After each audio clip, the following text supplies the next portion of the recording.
Hello, welcome to Rakesh smart classes. आज का topic है pair of linear equation, chapter 3, exercise 3.3 for class 10th।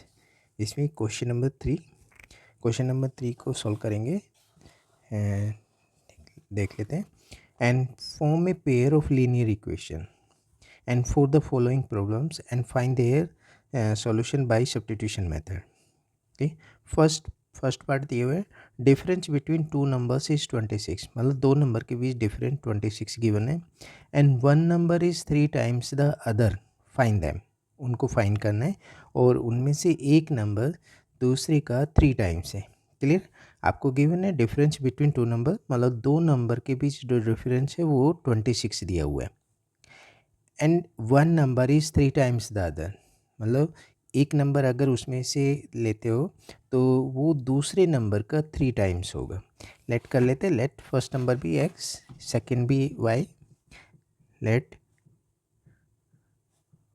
First number भी x हो गए एंड सेकंड नंबर जो बना वाई, बट दोनों का डिफरेंस आपको गिवन है 26 and therefore x minus y equal to 26।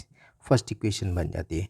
दूसरी इक्वेशन बनता है because one number is 3 times तो लार्जर नंबर भी एक्स हो गए, तो एक्स इक्वल टू 3y ये गिवन है। इसको सेकंड ले लेते हैं और बाय सब्स्टिट्यूशन मेथड सोल्व करना है।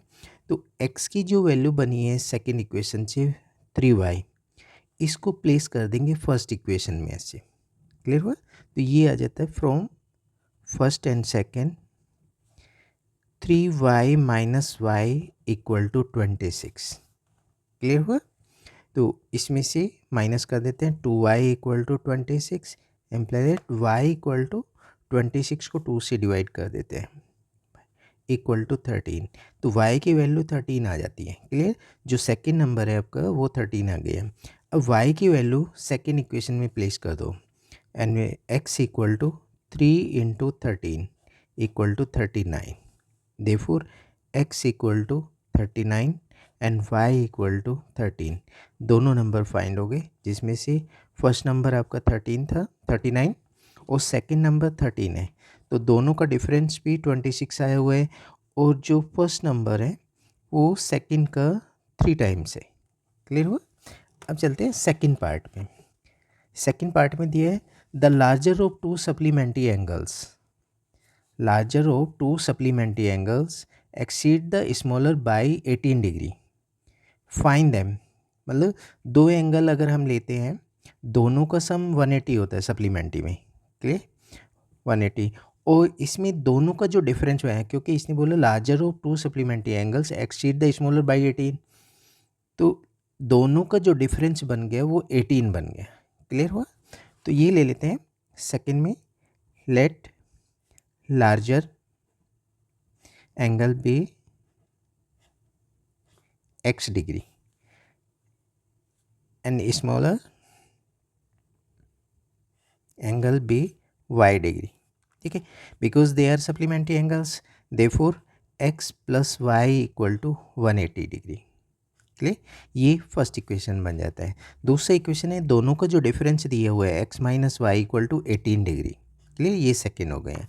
अब बाई सब्स्टिट्यूशन मेथड सोल्व करने हैं, तो सेकेंड इक्वेशन से हम बना लेते हैं x की value from second x equal to y plus 18, ये उधर चला जाएगा, y की वैल्यू y उधर चला जाता है, ये बन जाएगा y प्लस 18 और x की वैल्यू को फर्स्ट इक्वेशन में प्लेस कर दो। Then from first y plus 18, मतलब इसको हम यहाँ रख देते हैं। क्लियर हुआ? y प्लस 18, y ऑलरेडी दिया हुआ है इक्वल टू 180 डिग्री, तो ये दोनों ऐड हो जाएंगे 2y इक्वल टू 180 माइनस 18, इसको माइनस कर देते हैं और ये बन जाएगा 162 degree. 2y y equal to 162 divided by 2 equal to 81 degree. तो फर्स्ट y एंगल जो बना है वो 81 डिग्री आ जाता है। क्लियर? y की वैल्यू हम इधर पुट कर लेते हैं x में, because x equal to y plus 18 था, तो y की वैल्यू इधर रख लेते हैं 81 प्लस 18 इक्वल टू ये 99 डिग्री आएगी। क्लियर हुआ? तो इसमें therefore x equal to 99 degree and y equal to 81 degree. अब दोनों को अगर चेक करोगे कि दोनों का सम 180 बना हुआ है, तो ये आपका 10 हो गया और 17 और 1 18, तो ये आ जाता है। और जो बड़ा एंगल है उससे 18 मोर है, क्लियर? दोनों का डिफरेंस भी 18 दिए हुए है।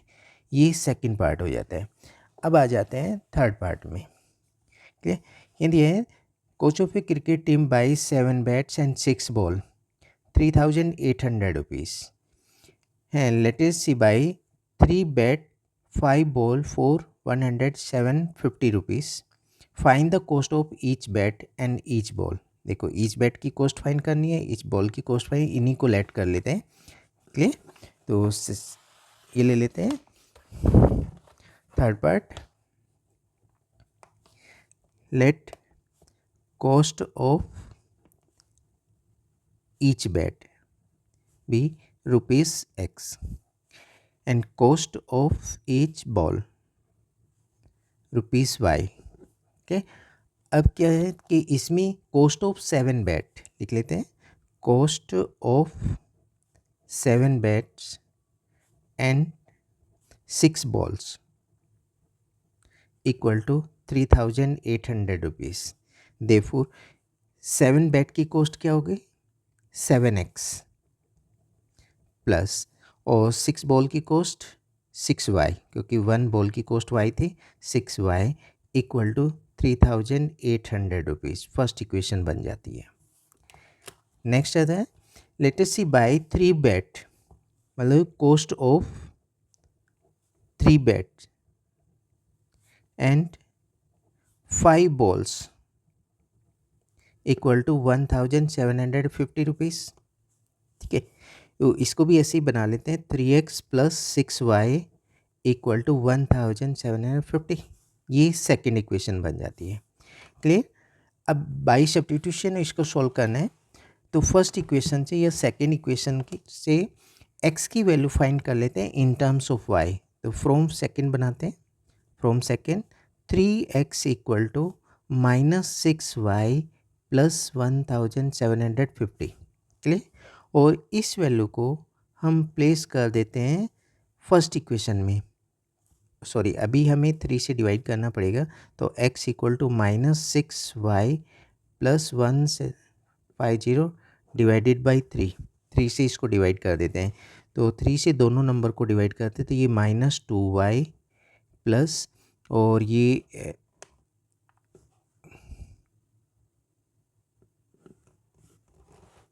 बन जाता है 58। ये कंप्लीट डिवाइड नहीं होगा 1000, तो ये तो इसको ऐसे ही रख लेते हैं अभी, ओके? तो इसको सेम वैल्यू को रख लेते हैं हम x के प्लेस पे उधर।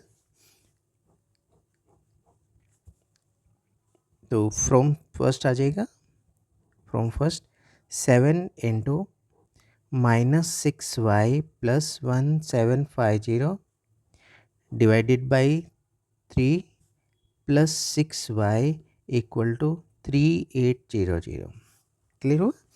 तो इसको 7 से अंदर मल्टीप्लाई कर देते हैं और 3 से उधर चला जाएगा, दोनों तरफ मल्टीप्लाई, मतलब अगर एलसीएम लेते हो इधर, तो पहले इसको सिंप्लीफाई कर लेते हैं। 7 से अंदर मल्टीप्लाई हो जाएगा -42y प्लस ये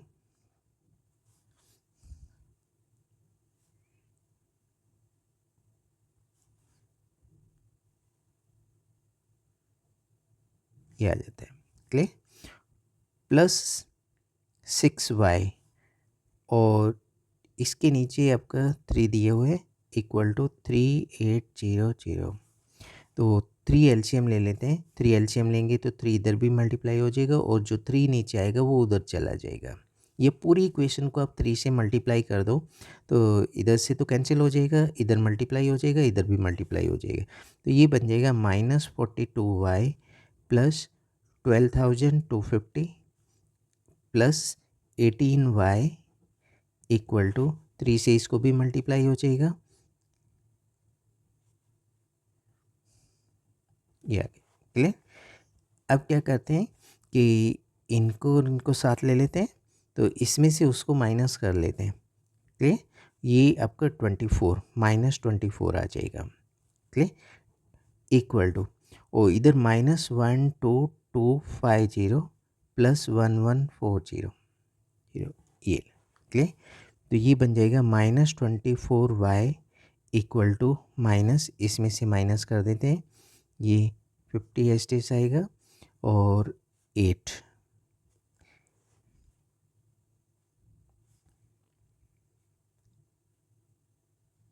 क्लियर हुआ? माइनस से माइनस कैंसिल, तो y इक्वल टू 850/24। अब कैंसिल कर लेते हैं इसको, 12425, ये सॉरी इसमें थर्ड पार्ट इसमें दिए हुए हैं, the coach of a cricket team buy 7 bats and 6 ball for 3800 rupees. मतलब 7 बैट और 6 बॉल की टोटल कॉस्ट जो बनी है वो ये बनी है। Let us see by 3 bats 5 balls, मतलब 3 बैट्स लिए उसने और 3 बॉल्स लिए in 1750 rupees. Find the cost of each bat and each ball. ठीक है, तो इसमें लेट कर लेते, जो भी पूछे गए आपसे, जैसे cost of each bat let करते हैं, let cost of each bat be x rupees x। Clear? And cost of each ball be rupees y। But यहाँ पे टोटल कॉस्ट जो दिए हुए हैं, total cost of 7 bats and 6 ball equal to 3800। Clear? तो हम ले लेते हैं इक्वेशन, इम्प्लाई 7x, क्योंकि 1 बैट की कॉस्ट x दी हुई है तो ये 7 से मल्टीप्लाई हो जाएगा, प्लस 6 बॉल, 1 बॉल की कॉस्ट y है, ये 6y हो जाएगा इक्वल टू 3800। ये फर्स्ट इक्वेशन बन जाती है। सेकंड ये है total cost of 3 bats and 5 balls equal to 1750 rupees. Imply 3 bats की कॉस्ट कितना हो जाएगा 3x, क्योंकि 1 बैट की कॉस्ट x था, प्लस 5y, 1 बॉल की कॉस्ट y थी तो 5 बॉल्स की कितनी हो जाती है 5y, टोटल 1750। क्लियर? ये सेकंड इक्वेशन बन गए। अब हमें बाई सब्स्टिट्यूशन सॉल्व करना है, तो फ्रॉम सेकंड हम x की वैल्यू फाइंड कर लेते हैं इस इक्वेशन से। From equation second 3x equal to -5y plus 1750। Clear? और एक 3 से डिवाइड कर लेते हैं, imply that x equal to -5y plus 1750 divided by 3।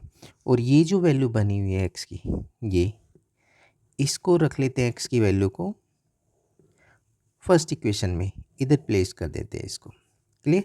ये सब्स्टिट्यूट हो जाएगा इसमें, and from first 7 into -5y plus 1750 divided by 3 plus 6y equal to 1800। Clear हुआ?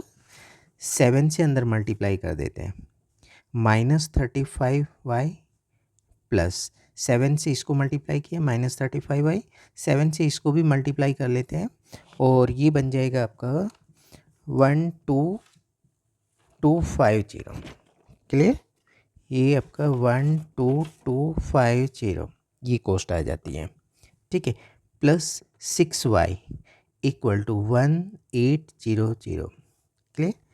और अब इसके नीचे आपका 3 गिवन था, तो 3 एलसीएम ले लेते हैं। ये पूरी इक्वेशन को आप 3 से मल्टीप्लाई कर दो, इधर डिनोमिनेटर्स में से कैंसिल हो जाएगा, इधर मल्टीप्लाई हो जाएगा और इधर भी मल्टीप्लाई हो जाएगा। क्लियर? तो ये बन जाएगा -35y प्लस 12250 प्लस ये 18y आ जाएगा, 3 से मल्टीप्लाई होकर और 3 से इसको भी मल्टीप्लाई हो जाएगा और ये 11400 ये आ जाता है। क्लियर। अब y वाली टर्म एक साथ लेते हैं, सब्ट्रैक्ट कर लेते हैं इनको, तो ये आ जाएगा 35 में से 18 माइनस कर दो, -17y equal to -12250 plus 11400। Clear. तो ये आपका आ जाता है -17y, तो एच डी रहेगा, और इधर आ जाता है -850। क्लियर।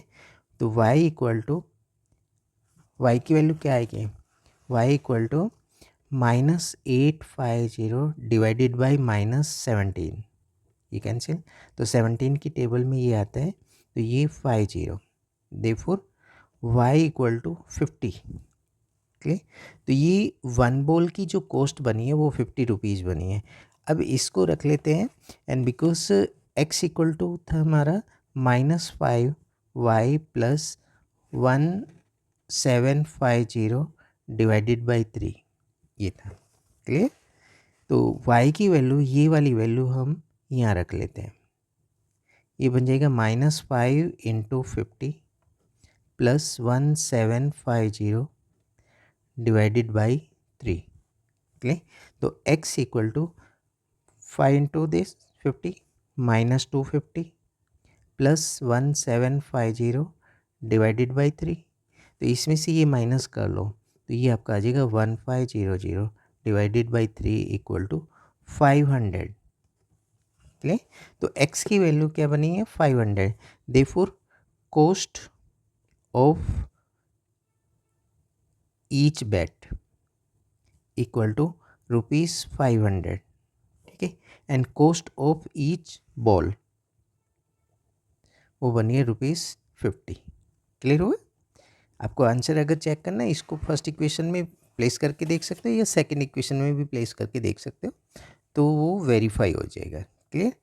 अब चलते हैं हम फोर्थ पार्ट में। फोर्थ पार्ट दिए हुए हैं कि टैक्सी चार्जेस इन ए सिटी, ये दिए हुए। Fourth part, taxi charges in A city consist of fixed charge together with the charges per kilometer or distance covered by this. For the distance, for a distance of 10 kilometer, the charges paid 105 rupees. Clear. And for a journey of 15 kilometer, charge paid is 155 rupees. Okay. What are the fixed charge and the charge per kilometer? देखो fix charge पूछा है कितना है और पर kilometre charges कितना दिए हैं। फिर how much does a person have to pay and for the travelling a distance of 25 kilometre, फिर आपको फाइंड करना है 25 किलोमीटर के लिए वो पर्सन कितना पे कर रहा है। क्लियर। तो इसमें जो भी पूछा गया, लेट द फिक्स चार्ज पूछा है और चार्जेस पर किलोमीटर, तो ये आप सॉल्व करेंगे। इसको ले लेते हैं हम। क्लियर हुआ क्वेश्चन। तो इसमें charges per kilometre and fix charge दोनों को लेट कर लेते हैं। लेट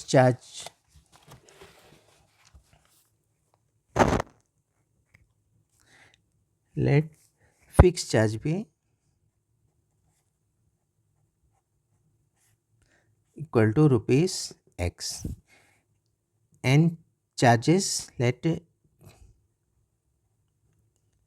पर किलोमीटर भी ₹Y। क्लियर हो गया। तो फॉर 10 किलोमीटर कितना पे किया है, फॉर 10 किलोमीटर उसने पे किया है 105 रुपीज़। तो फिक्स चार्ज हो जाएगा पहले X प्लस पर किलोमीटर Y रुपीज़ है, और 10 किलोमीटर बना है टोटल, तो 10 इंटू Y, तो ये इसकी कॉस्ट है 10Y इक्वल टू टोटल उसने पे किया 105 रुपीज़। ये फर्स्ट इक्वेशन बन जाती है। क्लियर। और फॉर 15 किलोमीटर उसने पे किया 155 रुपीज़, तो ये बनेगा X plus 15Y equal to 155। ये सेकेंड इक्वेशन बन जाती है।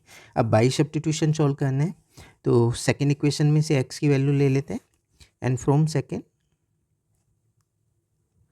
X इक्वल टू 15Y को उधर ले जाते हैं, वो नेगेटिव हो जाएगा, -15Y प्लस 155। क्लियर हुआ। और ये जो वैल्यू आई है x की इन टर्म्स ऑफ y, इसको फर्स्ट इक्वेशन में रख लेते हैं x के प्लेस पे। क्लियर। तो ये आ जाएगा from first -15y plus 155 plus 10y equal to 105। तो इसको और इस टर्म को साथ लेते हैं, -5y इक्वल टू 155 को राइट साइड ले जाओ, -155 एंड प्लस 105। क्लियर? तो ये आ जाता है -5y, ये तो एच डी जाएगा, इक्वल टू इसमें से इसको माइनस कर दो तो ये -50 आ जाएगा। क्लियर? और y equal to -50 divided by -5, तो ये आपका 10 रुपीज़। तो देयरफॉर चार्जेस पर किलोमीटर वो 10 रुपीज़ बना हुआ है। क्लियर? और अब ये जो वैल्यू बनी है y की, ये आप रख दो सेकेंड इक्वेशन में, and because x equal to क्या था, -15y प्लस 155, ये बन जाएगा -15 into 10 plus 155। Clear?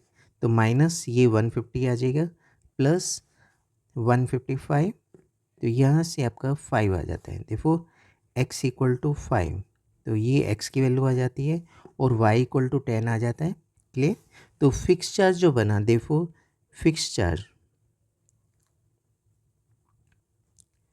Equal to ₹5 and charges per kilometre जो बना वो 10 रुपीज़ बना है। क्लियर? ये आंसर आ जाता है। आप टैली कर सकते हो, जैसे फर्स्ट इक्वेशन में प्लेस कर देते हैं x की वैल्यू 5 और इसको 10 से मल्टीप्लाई, 100 प्लस 5 इक्वल टू 105, तो वेरीफाई हो जाता है आंसर। अब चलते हैं फिफ्थ पार्ट में, fifth part of NCERT.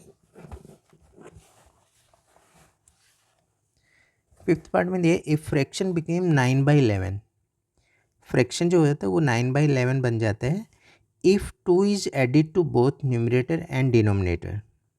Clear? अगर न्यूमरेटर और डिनोमिनेटर में 2 ऐड करते हैं तो फ्रैक्शन जो बनेगा वो 9/11 बन जाएगा। If 3 is added to both numerator and denominator it become 5/6। But अगर 3 ऐड करते हैं दोनों में, न्यूमरेटर एंड डिनोमिनेटर दोनों में, तो वो 5/6 हो जाएगा। फाइंड द फ्रैक्शन, फ्रैक्शन आपको पूछा गया है। तो लेट फ्रैक्शन भी, लेट फ्रैक्शन भी x अपॉन वाई। क्लियर? तो फ्रैक्शन को आप लेट कर लेते हैं x upon y, and if 2 is added to both, अगर हम फर्स्ट केस जो बना हुआ है, case first x upon y और डिनोमिनेटर और न्यूमरेटर दोनों में हम अगर 2 ऐड करते हैं इक्वल टू, ये बन जाएगा 9/11। क्लियर हुआ? क्योंकि क्वेश्चन में बोला था if 2 is added to both numerator and denominator, दोनों में ऐड किया है, तो बाई क्रॉस मल्टीप्लाई ये इक्वेशन बना लेते हैं। 11x plus 22 equal to 9y plus 18। Clear? इस टर्म को इधर ले जाते हैं तो 11x and minus 9y equal to -22 plus 18, ये -4 बन जाता है। क्लियर? और ये आ जाएगा, फर्स्ट इक्वेशन आ जाएगा 9y एंड -4 इक्वल टू -4, ये फर्स्ट इक्वेशन आ जाता है। क्लियर हुआ? केस सेकेंड, उसमें बोला है if 3 is added to both, if 3 is added to both तो fraction became 5/6, 5/6 by cross multiply, ये बन जाएगा आपका 6x plus 18 equal to 5y plus 15। ठीक है? तो इक्वेशन बन जाएगी, इसको इधर ले जाओ, 6x minus 5y equal to -3 आ जाएगा। ये सेकेंड इक्वेशन बन गई। बाई सब्स्टिट्यूशन सॉल्व करना है तो इसको रख लेते हैं उधर।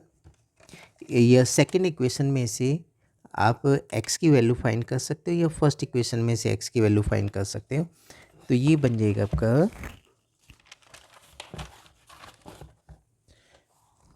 फ्रॉम सेकेंड ले लेते हैं,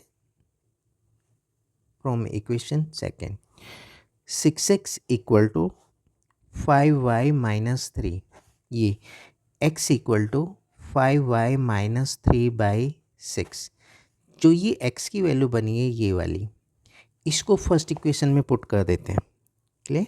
तो फ्रॉम फर्स्ट ये बन जाएगा 11 इंटू एक्स के प्लेस पे 5y minus 3/6 minus 9y equal to -4।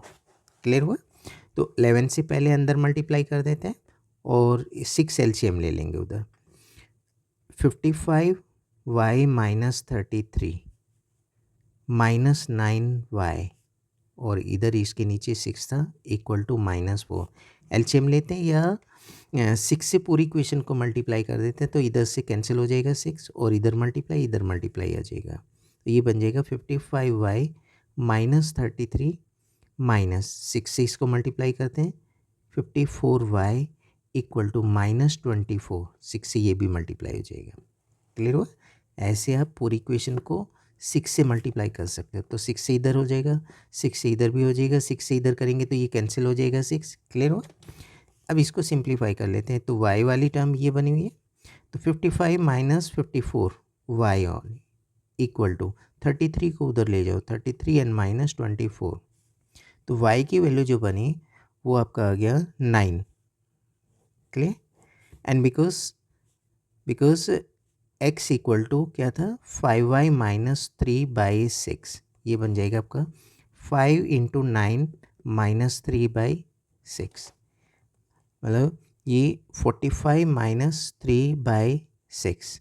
45 में से अब 3 माइनस कर दो 42/6। 6 से ये कैंसिल हो जाएगा 7। देयरफॉर x इक्वल टू 7, ये x की वैल्यू बन जाती है। Therefore required fraction equal to 7/6। Clear हुआ। ये आंसर आ जाता है। लास्ट पार्ट आता है इसमें 6th पार्ट।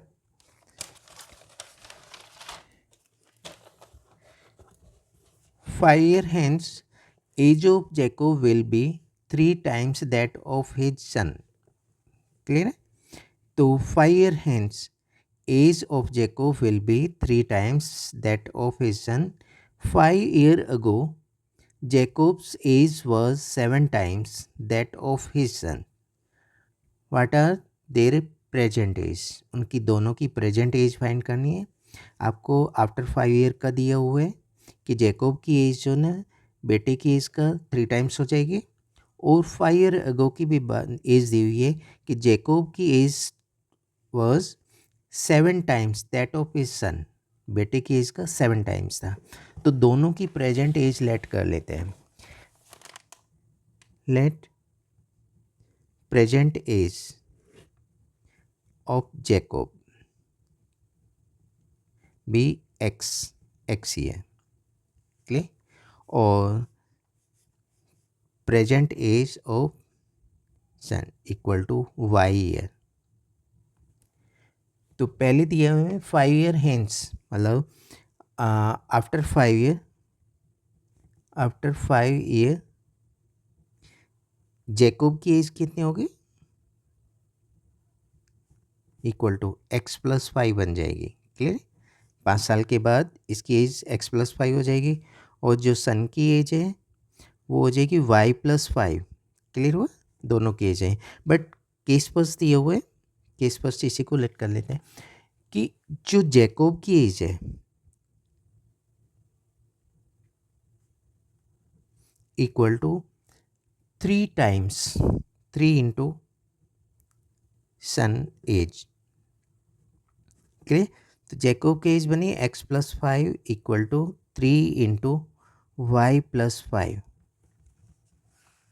क्लियर हुआ। तो जैकोब की एज से आफ्टर 3 ईयर क्या बनेगी 3 times, oh sorry 5 year, after 5 year 3 time of son age. तो x plus 5 3 into y plus 5, 3 से आप मल्टीप्लाई कर दो और इक्वेशन बना लेते हैं। x plus 5 equal to 3y plus 15 या x minus 3y equal to 10। 5 को उधर माइनस कर देंगे, ये फर्स्ट इक्वेशन बन जाएगी। केस सेकंड आते हैं कि 5 ईयर अगो जैकोब की एज क्या हो गई x माइनस 5, सन की एज क्या हो गई y माइनस 5। क्लियर हुआ? 5 साल पहले की बात हो रही है, तो उनमें से दोनों में से 5 माइनस कर देंगे। बट यहाँ से बिकॉज जैकोब की जो एज है, Jacob's age was 7 times of sun age। Clear? और जैकोब की एज बनी है x minus 5 equal to 7 into ये y माइनस 5 इसको मल्टीप्लाई कर देते हैं। x minus 5 equal to 7y minus 35। Clear? तो इसको इक्वेशन बना लेते हैं, या आप ऐसे करो, क्योंकि सब्स्टिट्यूशन मेथड यूज़ करना है। x y इक्वल टू ये -30 आ जाएगा, ये सेकंड इक्वेशन है। क्लियर? अब फर्स्ट इक्वेशन से या सेकंड इक्वेशन से x की वैल्यू फाइंड करते हैं। फ्रॉम फर्स्ट कर लेते हैं, 3y को उधर ले जाते हैं। क्लियर? तो x की वैल्यू आ जाएगी 3y plus 10।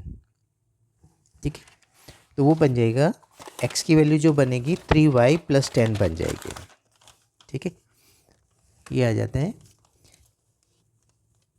x equal to 3y plus 10। ये फ्रॉम फर्स्ट आ गए, फ्रॉम फर्स्ट। क्लियर? और इस वैल्यू को हम सेकेंड इक्वेशन में प्लेस कर देते हैं। यह लिखते हैं putting the value of x in equation 2। Clear? और इक्वेशन सेकेंड हमारा था, देखो इक्वेशन सेकेंड क्या था, x minus 7y equal to -30। x minus 7y equal to -30। Clear? और जो x की वैल्यू बनी है, ये वाली वैल्यू, इसको हम x के प्लेस पे पुट कर देते हैं सेकेंड इक्वेशन में। तो ये बन जाएगा 3y plus 10 minus 7y equal to -30। Clear? तो y वाली टर्म माइनस कर लेते हैं, -4y इक्वल टू ये -30 और 10 भी उधर चला जाएगा, -10, ये बन जाएगा -40। तो y इक्वल टू क्या बनेगा, -40 बाई -4, इससे डिवाइड कर देते हैं, माइनस से माइनस कैंसिल और ये 10 आ जाएगा। देयरफॉर जैकोब की जो प्रेजेंट एज थी, Jacob's present age equal to क्या था, क्योंकि जैकोब की एज हमने क्या लेट किया था, x। अभी हमने y की वैल्यू फाइंड की है, x की वैल्यू फाइंड नहीं हुई है, तो ये अभी इसको रहने देते हैं और इस वैल्यू को रख लेते हैं हम इधर, because x equal to 3y plus 10 था, x equal to 3y plus 10। Clear? तो ये वाली वैल्यू हम इधर रख लेते हैं, इधर ये बन जाएगा 3 into 10 n plus 10, 30 n plus 10 equal to 40। तो x की वैल्यू 40 आ गई। क्लियर? और y इक्वल टू 10 आ जाता है। देयरफॉर जैकोब प्रेजेंट एज क्या बना, 40 ईयर, और सन की प्रेजेंट एज क्या बनी है, 10 ईयर। क्लियर हुआ? 10 ईयर बन जाती है। अब वेरीफाई कर सकते हो, अगर 5 ईयर अगो की बात होती है, जैसे इसमें से 5 माइनस करेंगे, ये 5 हो जाएगा, और इसमें से माइनस करेंगे 5, ये 35 बन जाएगा। क्लियर? तो ये जो बनेगा आपका, वो 7 टाइम्स आ जाएगा। क्लियर? तो ये हमारा इसका आंसर हो जाता है कि जैकोब की प्रेजेंट एज 40 ईयर और सन की present age 10 year. Clear? Thank you for watching the video.